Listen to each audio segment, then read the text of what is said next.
Okay, so I've moved some footage around and I'm trying to show you how to put in a still and do keyframes and make the still picture.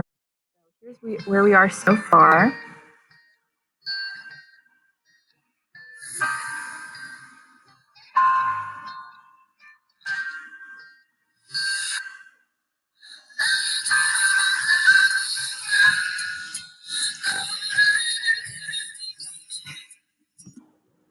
I'm going to cut to a picture, and I chose some pictures highlighting the beautiful nature of Kentucky in the fall. Let's go to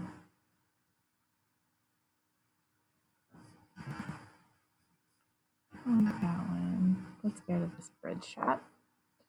So we're going to put an in and an out point based on markers. We're down here. We're going to overwrite the picture in. We're going to ignore our source out points because it's still picture, it's going to look the same no matter what. And then we're going to add keyframes. So first thing we need to do is enlarge it. So if we double click, it's going to bring it up in here, and we go into source monitor or player monitor, go into effects, and then we're going to add keyframes. So the first thing I'm going to do is make sure it fills the whole screen. So I'm going to go into scale, and I'm just going to use my arrows and drag them until this fills the whole screen.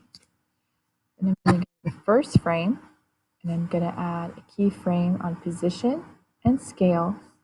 Then I'm going to go to the last frame, and I'm going to use these. I just want to show you what happens if I hit this again. It's going to take a frame. I don't want to do that, so I'm going to say cancel, and you use these dots now right here, and I'm going to make it a little bigger.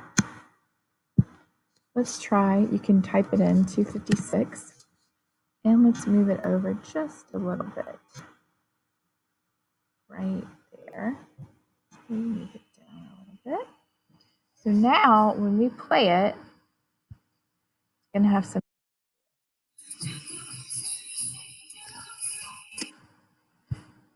And I'm going to dissolve. So again, right click, apply transition. So we're going to do that with one more picture just so you can see what to do. So another picture that might work is this. So again, use my markers. I've already pre-marked it in and out. Put my picture in. Doesn't matter if I ignore the in or the out. I'm just going to ignore the out. Say OK. Because it's still, if the frame doesn't change at all. Double click, bring in the effects, stretch it to the size I need it. Right there. I'm going to add a keyframe on the position, so that's got to be at the very first frame, and then at the last. I'm going to use these again, and I'm going to just drag it this time. Move this over. I don't want to move that. Move it over like that. See how it's getting that back, so I know I can't go over. Let's see how that works. I like how that works. We'll add our transition, and then we'll go from that to more footage. We'll go right here.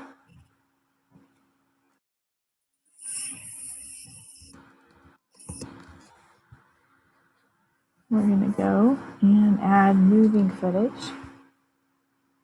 So look at our leaves again. And I'm using an external hard drive, and sometimes it just has a hard time connecting. That's why it's giving us that weird error. But as you see, if I double click it again, it comes up. I'm just going to put that in. It's going to tell me again, do I want to ignore or not? But it was perfectly timed, which is awesome. Now right click, add our transition, and let's watch that.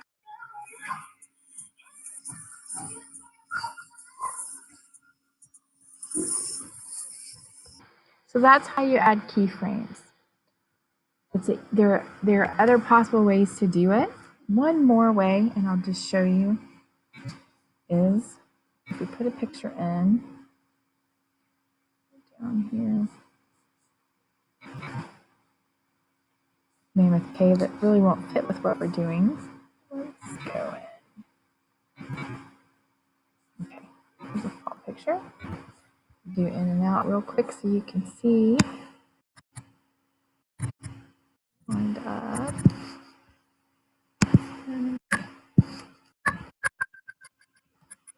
Just using my arrow points. Put this in. Or my in or out, doesn't matter. Now I've got my picture in there. The other option you can do is again put in your keyframes, but then click on this position. And that allows you to drag it in the window. Do my points.